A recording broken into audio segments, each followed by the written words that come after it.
C. Well, yeah, topic 5C, lesson 5C. So compare protocols and ports. Okay. So first of all, what are protocols and what are ports? So we're going to see protocols are just the levels of is a layer approach. Just a they're just languages. Protocols are just languages, or simply say they are just a levels of layers of communication. So we can say protocol are languages that the computer uses to communicate within themselves. That is just a layman explanation of protocol. So they're just levels in languages that the computer uses to communicate. So if two computers communicate, you must have the same understanding, the same language. You must speak the same language for you to communicate. All right. So protocols and ports. So ports are usually numbers assigned to services that identify services and applications. So for a computer to be able to communicate with another application, those applications will have their port numbers be able to communicate. We have server ports, we have client ports, right? Okay. So protocols, we just say what protocols. So they are just layers of, protocols just break down the communication process to simpler ways for easy communication. Then why the port numbers are just numbers that are assigned. Ports are assigned, just assigned to applications. So that just like we have IP addresses given to computer, application on the internet, like your internet, HTTP, HTTPS, FTP, DNS, all these are, different form of application layers, applications on the internet for communication. All those ones, they have numbers that's given to them. And those numbers are called ports, right? So your DNS server, they are ports, right? Similar to, we have, when you have client now, right? Client ports are just when two computers start communicating, we set up a temporary number within themselves. Temporary, just set it up within themselves. So that they can use it. After the communication is done, they can just leave that number, you just discharge it. But the port numbers are not temporary, they are just everlasting. They're just every services that you run on the system, they have port number. Right? If you are trying to share file, you want to share file on the system, they use SMB, server message bus. The port number is 445. Something like this, 445, that's SMB. You're trying to send an email, they use the port number to do that. It's called 25, right? Which is SMTP. So most of those services you do online, they have a number assigned to them.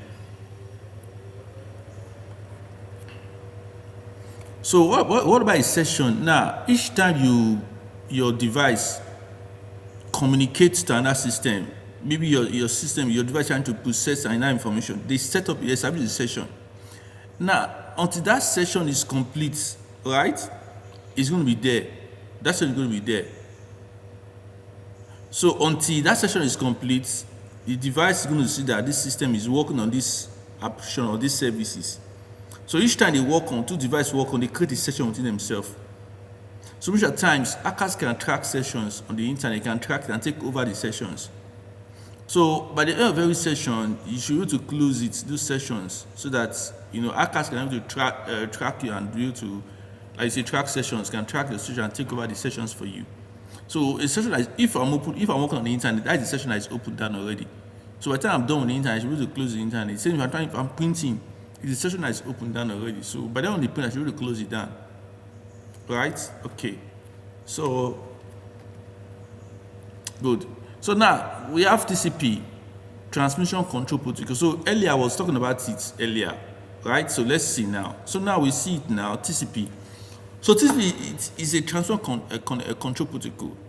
So in your networking, there's a layer that is in charge of communication, that is in charge of transportation. That layer is called a transport layer in networking. And the transport layer, it has two protocols, which is TCP and UDP. Now, the TCP is the major protocol for communication. Why? Because what it does call a connection-oriented transport protocol. Connection-oriented. Now, when we say connection oriented, I'm going to explain it now. Look at the established connection. Let me explain it now. When we say something connection oriented, now is in a typical scenario, before two computers communicate, they must establish a session within them. They must know about themselves. They establish a session to know themselves before they can communicate. Take for instance now, computer 1 wants to communicate with computer 2. Now, what TCP will do is to establish a session between computer 1 and computer 2. How does TCP does that? Okay, this is computer 1 now, trying to go to computer 2. Computer 1 will say, I am computer 1. This is my IP address. Alright? I need to communicate with computer with this IP address and with this hardware address.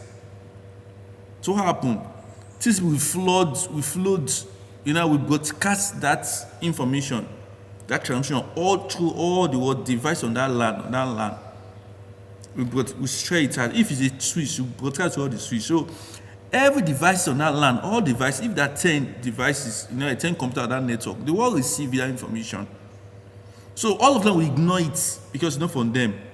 So computer 2 will see that, okay, computer 1 is asking for me. Okay, I'm the one with this MAC address, or I'm the one with this IP address. Computer will now reply computer 1. You see?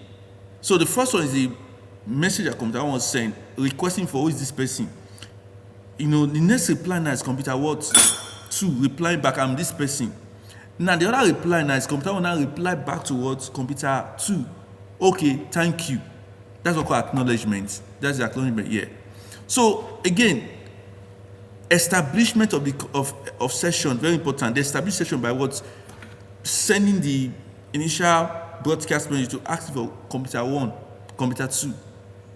So computer 2 sees, okay, this is me. When they send a transmission in the network, everybody sees it, everybody ignores them because they're not the owner of that MAC address. MAC address is the hardware address of the device on the network. I explained it earlier. I think that should be chapter 4. So computer 1 sends it out to the network. Computer 2 sees that it's for him and he replies it. And he's replying it, that's what we call sequence number. So sequence number that they are giving to that packet, that information that is going out, that packet, look at it, they assign sequence number to this packet that goes out. So computer 1 now reply with an acknowledgement. So that's what we call a three-way handshake. So a computer, if you have a three-way handshake, it is me that does that. So it's a way of establishing a connection-oriented protocol. That's why they create a connection-oriented already so that they can be able to communicate. So after allow the receiver to send a negative. So after everything, after the communication, after the communication has been done, computer 1 we have to terminate that operation so that session will be closed. Right? So you see, alert creative termination. So computer 1 have to terminate it. That session will be closed. Right? Okay. Good. So, but there's a protocol. The UDP does not do this. They don't create all this three-way handshake. They don't do all this thing we see here. They don't do that. They just UDP just send and they don't care. So TCP does what we call connection-oriented protocol by creating sequence number, establishing a session, all those ones. They go through this process, right? So all these are forms of frames. These are frames and transmission on the internet. These are TCP. What they do, they create. So some of you are now, right? This is a capture of a data frame, that a network traffic that is being captured, that is broken down. See, here is protocols. What protocol are they using? See, these are protocol TCP, HTTP. These are destinations, these are IP addresses, these are sequence number, the time that is missing, source, where is the information coming from, destination, what protocol is the length, and information about what transmission you see there. So you might not understand most of these things now, but the more you evolve, develop, and learn more, get more knowledge in networking, you understand most of these things, right? Okay. So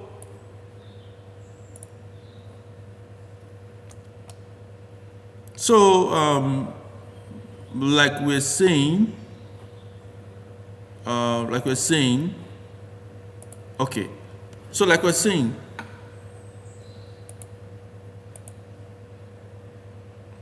okay. So like we were saying, Just a little bit of transmission error. Okay, so like I was saying now, so here we go now, right? So you see TCP-based protocol. So TCP-based protocols are protocols that work on TCP, like HTTPS. HTTPS is a hypertext transfer protocol. This protocol is secure protocol. Now, this is why when you go to the internet and try to open your website that's secured, right? You just see passwords to be able to enter the website. At times on the website that's secured, you usually see a lock on top of the browser. So most websites are secure. They request for password to enter this website. Secure shell secure shell is a way of connecting to a remote system or a system that is secure, that requests for encryption and password. So the secure shell helps you to connect to a remote system in a secure manner. That we call secure shell, SSH. So if you want to connect to another server, for instance, that network inside, I can use secure shell to connect SSH to connect that. So that means that my information is encrypted. So unlike you, for instance, trying to connect to a remote server, so you are connected, you put a password. If you are just putting a password, like usually a third party or an hacker can just use the software and sniff your information. Sniff means to steal the information, sniff it.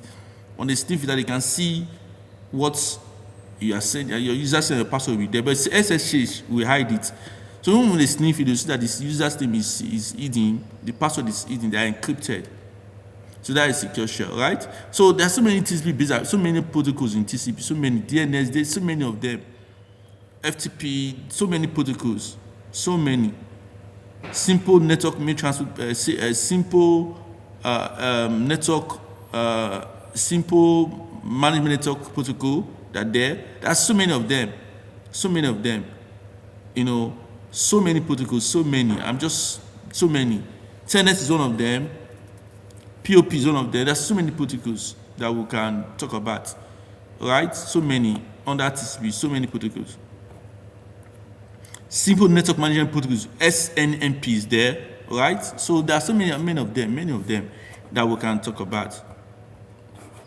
So UDP, I just explained UDP. So we say UDP, they are connectionless, unreliable. So all what we explained earlier about TCP, they don't do all this connection. So UDP, they are unreliable protocol, which I explained earlier, right? So an example of UDP are DHCP. So DHCP, we talk about DHCP is dynamic host configuration protocol. So what we talk about earlier in our previous lesson, that that you can assign computer addresses, either you do it manually or you do it dynamically. That dynamically is whereby you have a system that will to supply IP address to the computer. So that DHCP there is what is automatic, is unreliable. It's not reliable. It's unreliable. The protocol is unreliable. At times, if the computer is down and trying to request for this, the DHCP server is down, right? It doesn't even care to give IP address to the computer. So the computer can just by itself get an IP address, so called automatic private IP address assigning, which I explained earlier. So computer can just be able to get that through automatic private IP address assigned. Because the DHCP server is not available at that time to give IP addresses to a computer that is waiting to get an IP address. That's why DHCP is on user data protocol is unreliable. It doesn't check. Then trivial file transfer protocol. Trivial file transfer protocol is the same thing as what file transfer protocol. File transfer protocol is the same way we transfer files all over the internet. That is file transfer protocols. But trivial means that it's a lesser version of what file transfer protocol, the lesser version of it. So that is trivial. So this protocol too is unreliable protocol. It's under UDP. Now, you see, this capture frame here, this is a capture frame, network traffic that has been captured by Wireshark. So Wireshark is one of the network monitoring tools. So if you are new to networking, you are hearing about Wireshark. Yes, it's very important. It's free. You can download it online. So every traffic that is coming and going out of a network, and this is Wireshark, the source, destination, where it's coming from, which protocol is being used, what are they doing, what are the MAC address, every location where they are is what you can use Wireshark to capture them. So if you see an unwanted IP address on your network of 2, you can see it, or if you suspect something, the behavior of the network, Wireshark can help you to do that. So Wireshark can display so many that's going to your network, can capture the frame, how your system is performing. You can be able to see that in Wireshark. Right? So you can download Wireshark anyway. You can download it, and you can later on too. We're going to do another thing on Wireshark. I can show you another thing on Wireshark later on. Okay, so these are all the protocols we're talking about. Talk about so many protocols. See, these are protocols, right? And their port numbers. See, so all those protocols, they have port numbers. You have to know the port numbers. Very important. You want to pass your exam, know port numbers. DNS is what 53, port number 53. So that means we call them well-known ports. That means DNS. We won't explain DNS. DNS means domain name system. So it's a name that's assigned to a computer on a network. Domain name system. Like for instance, we're going to the website, the internet. So if this IP address, use a domain name. Microsoft.com, that's the DNS, that's the domain name. So that DNS you see there, that domain name system is a name of a website, of a domain of an IP address. So now if you go to the internet, type IP address, you just type a domain name there, like Microsoft.com. So what is in that domain name is an IP address that is routable on the internet. But with DNS, they will now ensure that that name, that IP will not be seen as a name. So domain system. So when you see 53, don't worry, in networking essentials, I'm going to explain more on DNS for you. Very interesting. DCP, you know about DCP, NetBio, this one is for file sharing too. This one is for file sharing and printer sharing too. These are the port number. UDP use port 137, TCP use 139. For DCP, UDP use 67, and DCP, so he said they're all UDP, so they use two ports, 67 and 68. Simple network management protocol, use 161. Alright, so this simple network management protocol is what's help you to manage your device on network, all your networking devices like routers, switches, they help to manage them for you. Right? So Lightware Directory Access Protocol. Lightware Directory Access Protocol is your directory services. So usually computer has names, domain name, IP addresses, So all those names and every information about that computer, they're in a directory. That directory is being managed by this one, Lightware Access Directory Protocol. So use a port number of 3389. SSH, especially SSH, SSH to remote access. You want to connect to a remote system, a remote server, SSH. You can do telnet too, but this telnet is not encrypted, it's not secured. SSH is secure. You want to connect to, say, I want to connect on that server. Maybe I have a server in my office. I want to connect the server. I can use SSH. Just go to open the application, then put the IP of the server. As soon as you put it, it will connect to it. Then put the address, the password.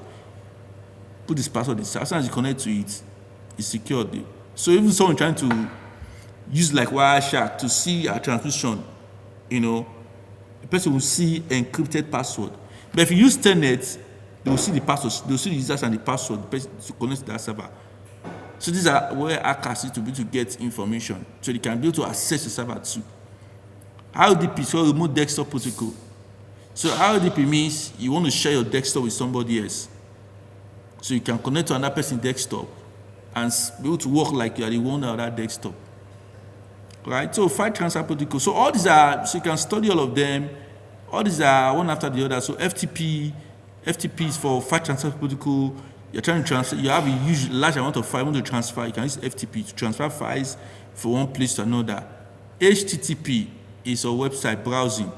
But AT, see, that means what? It's an unsecure website. And look at this HTTPS 443. This is the secure one. Right? So when you register a website, please, always ensure that it's a secure website. Very important. If it's not secure, it's HTTP. Users can actually, attackers and hackers, they can actually gain access and steal your information. So ensure that your website, they are always secure and registered. So the port number for HTTP is 443. SMTP, server message block. This one is enabled for printing and file sharing. Right? So SMTP is for send email service or sending an email. So this is port 25. So the reason why you send email, we call this protocol SMTP, why you can send email. So remember, the port numbers, they are the one that identify all this application on the network, all of them. Without these port numbers, the system cannot be able to communicate. So the port number are assigned to all these applications. These are what we call port numbers. Right? POP3 is for email 2. This one, SMTP, is to send email, while POP3 is to receive emails. So whenever you are receiving email on your inbox, this is a protocol that does it for you. And it has what port number 110. Again, SMTP is to send email, POP3 is to what? Receive email. IMAP2, do the same work with this, POP3. IMAPs what? They do the same work. They also receive email too, not send. SMT only send email. IMAP receive email. And IMAP is port 143. Now, what is the difference between IMAP and POP3? POP3 is usually like an old protocol. Right? It's old protocol, so you virtually not use again. And POP3 is with POP3. What POP3 does is that when you have when your image server is configured to be POP3, that means when you send that, when an email gets to you, right? So that email will be stored on your desktop, on your system only. So you're using an email client, like using Outlook. So the email comes in, the email will just be on your system, right? So when you receive the email, to be on your system. But if it's IMAP, the email will be duplicated. How? One part of the email will be on your system, a backup part will be on the server. So that is why IMAP is better than POP3. Okay, so those are now 5D, finally 5D. So compare network configuration concepts. So DHCP. So DHCP, dynamic host consumption protocol. So let me explain about DHCP. So DHCP is a very interesting protocol, right? Like I was trying to explain to you earlier. So if you are setting up a client to be a DHCP server, it's what called DHCP scope. So a scope are the range of the IP addresses. It's going to be, that means that if you are using 192.168.1, all right. So you must set it, if you want 10 computers, if you have 10 computers on the network, 10 computers, and you want every computer to have an IP address from that to your DHCP server, you must set a scope, like a range of the addresses. So you can say from 1 to 10, get IP address on this DHCP server. So when you're setting up DHCP, you're going to set the scope, DHCP scope. So you're going to say, you set the scope, is the range of the address you're going to put the range. So 192.168.1, 1 to 10. So whenever your computer tries to get IP addresses, right, they will get it from between 1 to 10. So that will call the range of address in subnet offered by the server that leases. So mind you, what DHCP does, it leases IP addresses. I will explain. They give IP address to client company. They lease it. The leasing they give, the leasing of address they give is based on what is specified by the administrator. No, it's the person that is setting up the DHCP server. You can say, okay, you want this address to be every 24 hours or every 2 hours. You can say, it depends on how, you can say 30 days. All right? So whatever you are setting is a leasing, it has a time frame. If that time frame expires, what happens? That computer, all right, will not be able to be on the network anymore. So the computer needs to request for another IP address from the DHCP server. It's very important. So remember, we talked about the port number earlier. For DHCP server on network, they have been identified by UDP 67 and UDP 68, 2 port number DHCP uses. All right? So you can also have what called DHCP reservations. Okay. Why do you have to do reservation? Let me tell you why. When computer gets IP addresses from DHCP server, those addresses are being leased to them. It's not permanent. So the address can be given to them over a period of time. I said, based on what is being set by the network administrator who set up the DHCP server. So you can set up the DHCP server in a way that, it can be, so okay, lease these addresses for like 3 days. So if the address is being leased for 3 days, it means that after 3 days' time, this address will expire. So when the address expires, DHCP server can give the address to another computer on the network. Now, here we go. Now, this is the problem of DHCP server now. When the address is given to another computer on the network, do you know what happened? This is what happened. If eventually, right, that another computer, comes to the network, and this way I give that address now they've given to new computer. And meanwhile, at that time of the leasing of the addresses, that still was not on the network, right? When you own that system now, who has the former the former address that was leased to him? When you own it now, they will still have the former this IP address inside. They still have it. So when they still have it like that, right? What happened is that the two companies will now have called IP address or mismatch conflicts. So the data server have given your this computer because it has expired, the list that they give to another computer. Meanwhile, at that time, this PC still have the old this IP addresses, still have it. So they're going to have the two IP address network. This can cause what? DSP mismatch, IP address mismatch, and IP address conflict on the network. So these are the many downsides of what the disadvantage of DHCP server. So if you are trying to configure DHCP server, you have to understand all these things. We just talk about scope. Again, I'm going to do a practical on DHCP server so I can see all these things we are saying. Right? You see all these things we are saying. So that's how DHCP addresses work. So once a client requests for a DHCP IP address, so the address is given to that client as a lease address based on what is specified by the administrator of who configured the DHCP server. It's what you put there. So as you put it there now, after a while, the address will expire. When it's expired, that system must request for a new IP address. Because why? The data will give the address, will leave to another computer on the network. So if the system did not request, you see using that former addresses, and the new system just has been given a new address by DHCP server, which means you put the former and the new, you'll be having clash because they have the same IP address. Two computers must not have the same IP address on the network. Remember when we were talking about IP address, we said IP addresses that are uniquely addressed that identify computers on the network. So two computers must not be same address. If not, they will not work. So why do you have to do reservation? Let me tell you why I do DHCP reservation. Assume now your router, right? If you give your router DHCP server address, right, which means you want your router to get IP address from the DHCP server.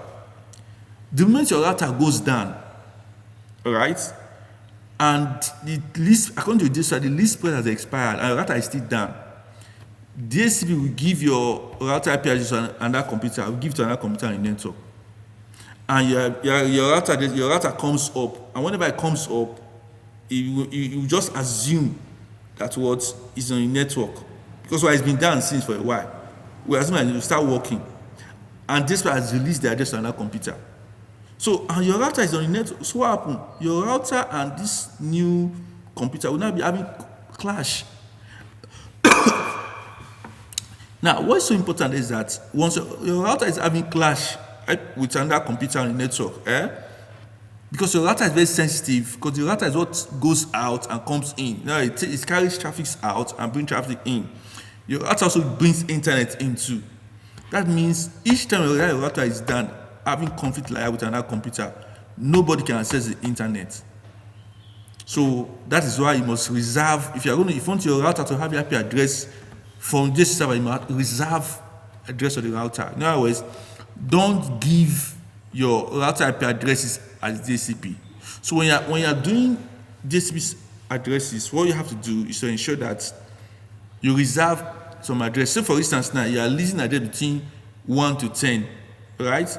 That address you are leasing at, just know that is for your client's computer. Then you can reserve, you can exclude some address, like maybe like you might say, okay, I want to be between 1 to 10, then between 20, reserve it.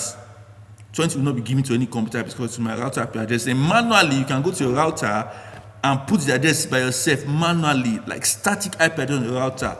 So your router does not go and get IP addresses from the DHCP server. Do you get it? Then while you're on this server, you can also reserve that to 20 and 20. Reserve so that DHCP will not give it any time to your another computer on the network. Okay. Okay, so that's just explanation about this level. So another interesting topic now, DNS. DNS, domain name system. So what is DNS? Domain name system, very important. What is DNS? Okay, so DNS is a very important topic in network. It's just like IP addresses. So I'm going to break DNS down now. Let me just break it down in a local way. So now, every computer in the network have a name. Every computer have it, just like you have computer has IP addresses, right? Computer in the network must have a name. That's how they are being known in network. For instance, now you get your name is Biola, you bought a computer and you're part of the network. The computer name, they can, for your network team can say, okay, this Biola computer, I can put the name of the computer as Biola. So Biola is a computer name, right? It's called host name. We call it host name. That is host name, Biola host name. Then what the next thing, okay, let's say Michael. Michael is the name. So Michael is the name of the computer, right? So your IT team can say, okay, Michael is the name of that computer, Michael. So what happened is that Michael becomes the host name of that computer. So the network itself, which is a Active Directory network, which is a network that is for the organization, enterprise network, they have their own database. They have a database. In that database, they manage all computers. So they have all computers' name, they have computer IP addresses, they have everything. Every service, they have it. That the network have it. We call it Active Directory. So earlier, we'll talk about a service called Lightweight Directory Services. We'll talk about it earlier, right? So that's the directory services that manage everything I have to do with user's name and password and everything. So that Michael now is the name of a host computer. So your Michael resides inside the network. So when the computer wants to identify your computer, it's going to identify as what? As Michael, which is the host name. So meanwhile, Michael 2, which is that host, has an IP address. So the computer uses the IP address to the host name to identify this computer network. So two things now, the computer uses the IP address and host name to identify the computer on the network. Other computer rather, they identify your computer with the IP address and the host name. Because if you say the IP address is 192, who is the owner of that IP address? It must have a name. The computer must have a name. So every computer must have a name. So the IP address is there, 192.168.1.0.1 IP address. What about the name? So the name must be attached to it, to the IP addresses. That's how domain name system work. So we have local DNS. Local DNS is just the one I just explained now, whereby the computer is in the network, the computer has a name. It has a name and it has an IP address. So the network uses that name and the IP address to identify that computer on the network. Now we have what? Local, we have the public DNS. That is the one that is on the internet, public DNS. Local one is on your local network. Local DNS is on your local network. Public DNS is what? On your public network. Take a look at this thing now. See what we have here. See, this is a local PC. This is a PC. The LAN is a local network. It's a local what? DNS. But when it goes out, it's called public. All these are public DNS. See? Public DNS. But your LAN is called local. It's a local DNS. So your network, inside your network, you have local DNS. But when you need to go out, access the internet, that's called public DNS. Okay. So when we say public DNS now, all right, take a look at what you see, host name. See, host name. That is a local computer, the host name of the computer, which we explained earlier. Then when we say fully qualified domain name, root. So your fully qualified domain name is the time your computer is going outside to access a domain.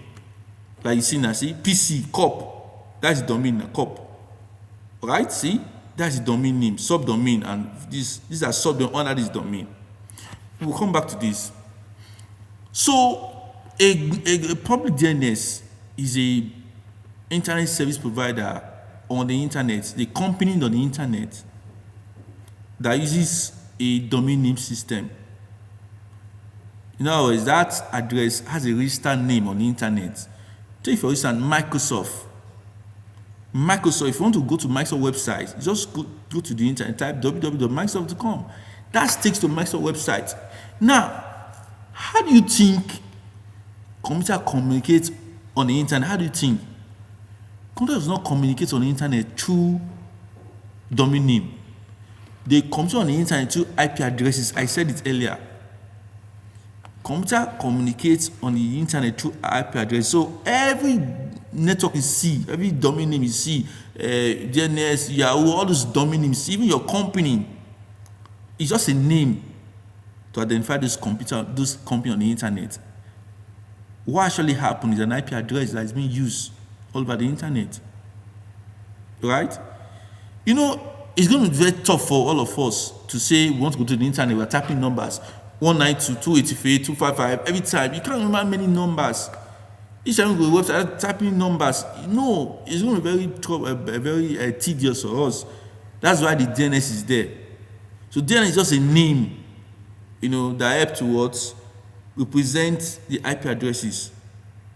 So domain name system is just a name given to a domain.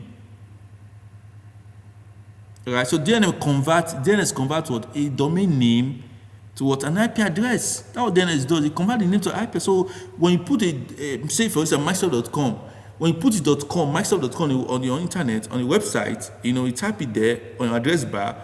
So that's Microsoft.com, right? It's going to translate to the real IP addresses of Microsoft. So it's that number that is routable that goes around the internet. Okay, so let's come now. So DNS has its own hierarchy, 3 hierarchy DNS has. So we have DNS hierarchy, the root server, top level domain, and domain names. So the root server, those roots, look at those dots you see, dots, that we call them root server. These are the roots, the main one, dot. Top level domain, .uk, .net, .org, .com, all these are top level domains. See, when you hear .com, mean that top level domain. So you have the root dots, then we have com, UK, net, .org, you know, all these are top level domain. Then we also have country domain. For instance, you can see a website that say .co.uk, .co.us. You see, .co, there is a country subdomain that represent this UK. You see, right?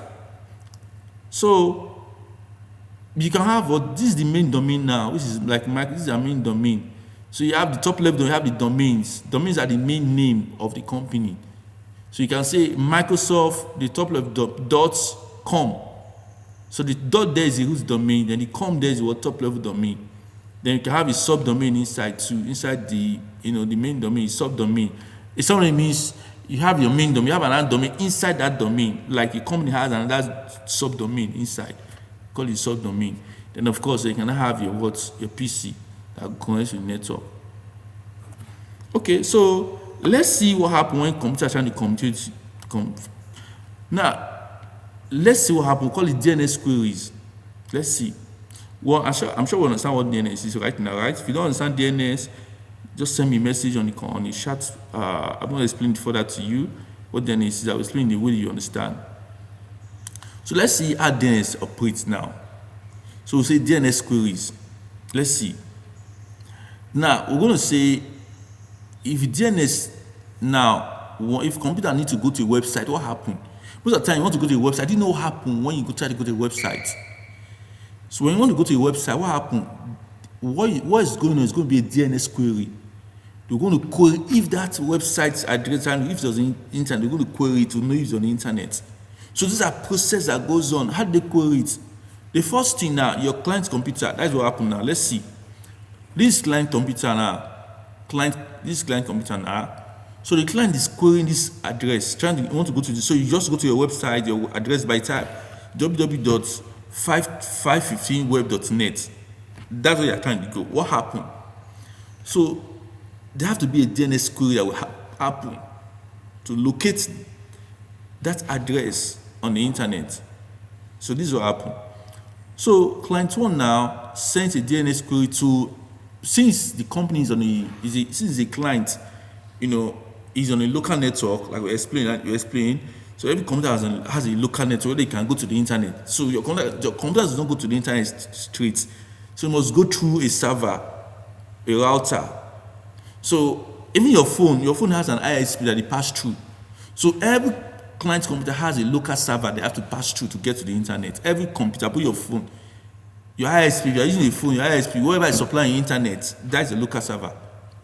If you are working if you live in a hotel, the hotel they has a gateway that take them out. Those are local server. So in your company, if you are working in a company, what happens is that for you to get to the internet, you must have a local server first.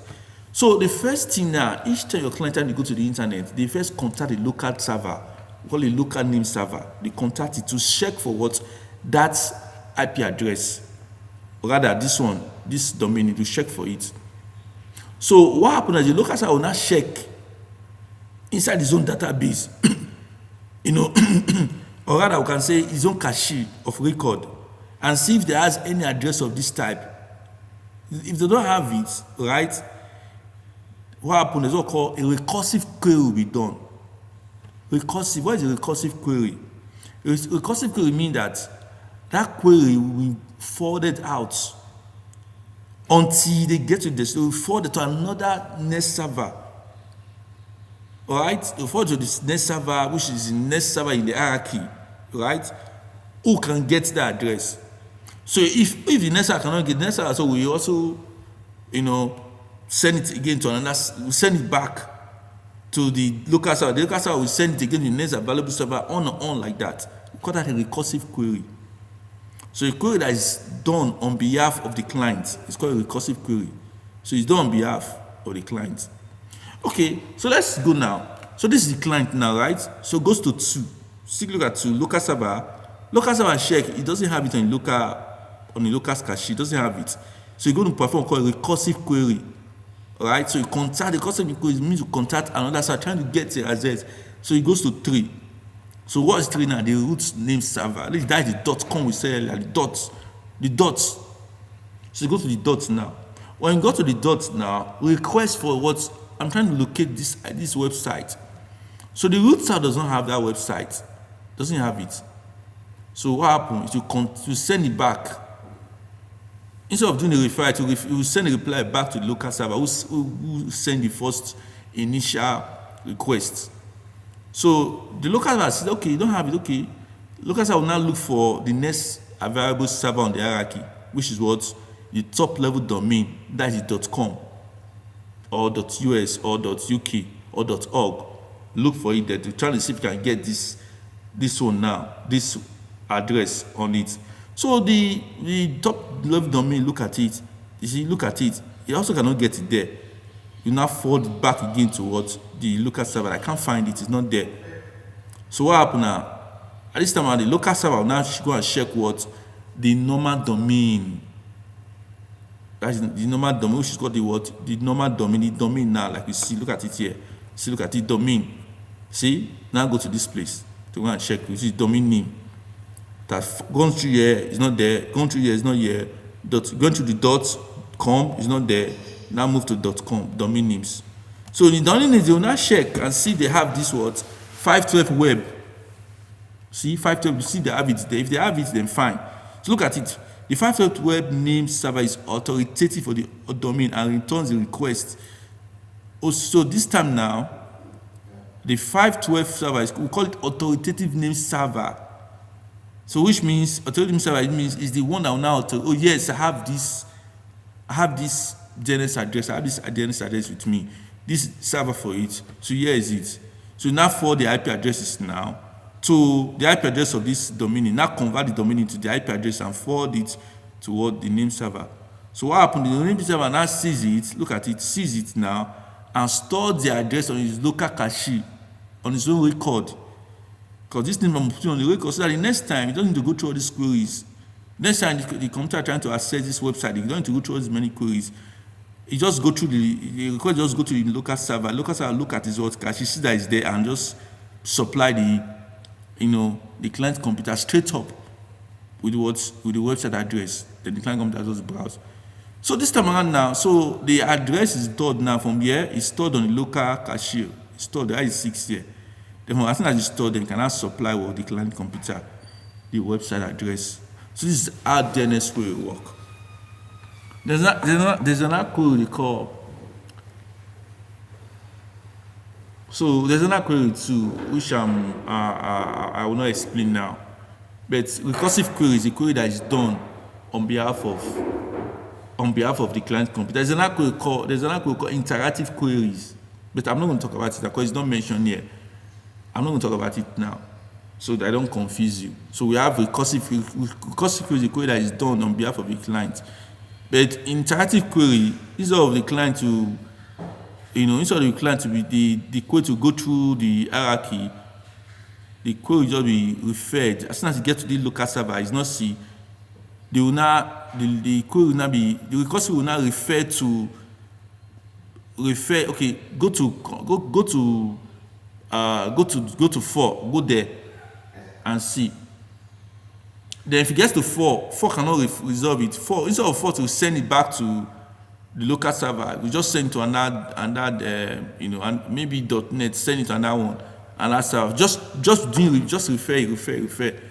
So that's what the interactive query. The recursive query will just be like you see, I explained a recursive query. Just go through the first one, it doesn't see it, you refer back to the other one, it's come back. All these are recursive query, right? Okay, so that is interesting, right? So these are some DNS record you could see. So DNS record.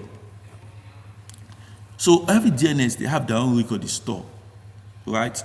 So if you have this record, we have the OSA record. OSA record, their record that has to do with IP addresses version 4. So on your DNS server, right? If you want to see all the IP address that is version 4, is on OSA record, like you see here now. See version 4 IP addresses, right? So OSA record is it tells you the IP address that are what version 4. So you know they resolve version 4 IP addresses. What about this one? OSA A into 4, please. That's OSA into 4. So they resolve. They thought how to do with IP addresses that what version 6 IP addresses that are AAAA to 4 places. Now for your email addresses, all your emails, SC email servers and the rest, right? So they are stored in what MX. All your mail servers are stored in MX records.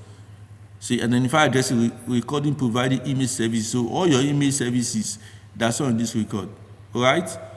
Okay. So so let's move forward. Okay. So we have DNS spam management record. The text record is usually for what? Record store free from text to supportive service. So these are text record. So text record, like when you type something on your DNS server, you try to type a name and stuff like that. We call it text record, right?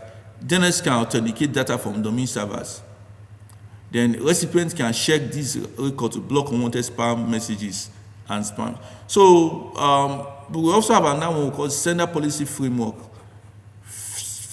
Sender policy framework too, is one of the record too, but what it does is to authorize hosts to send emails.